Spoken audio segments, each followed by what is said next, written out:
বাংলাদেশে নির্মম ঘটনার প্রতিবাদে বিজেপির তরফে ইসলামপুরে বিক্ষোভ মিছিল।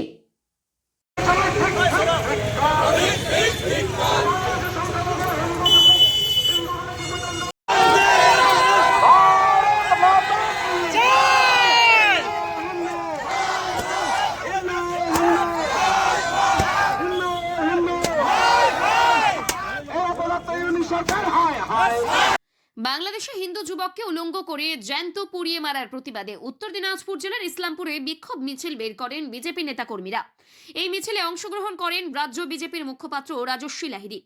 বিক্ষোভ মিছিলে হিন্দু হিন্দু ভাই ভাই স্লোগান ওঠে। পাশাপাশি বাংলাদেশের উপদেষ্টা মোহাম্মদ ইউনূসের কুশপুতলিকা জ্বালিয়ে বিক্ষোভ দেখান সকলে।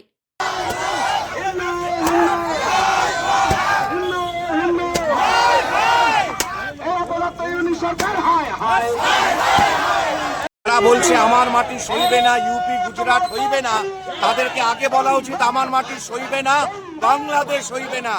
ওপার বাংলার যে অত্যাচার হচ্ছে হিন্দু জনজাতির ওপরে, আজকে সেই একই ঘটনা পশ্চিমবঙ্গের বিভিন্ন প্রান্তে হচ্ছে, বিভিন্ন জায়গায় হচ্ছে, গার্ডেন নিচে হচ্ছে, চন্দ্রকোনা দাঁড়িয়ে থেকে আরম্ভ করে সমস্ত জায়গায় হচ্ছে।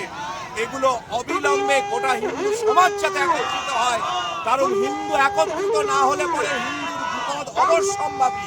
পশ্চিমবঙ্গকে যে পশ্চিম বাংলাদেশ বানানোর চক্রান্ত চলছে, তার বিরুদ্ধে সমগ্র হিন্দু সমাজকে, ভারতীয় সমাজকে একত্রিত করার আজকে প্রতিবাদ হচ্ছে।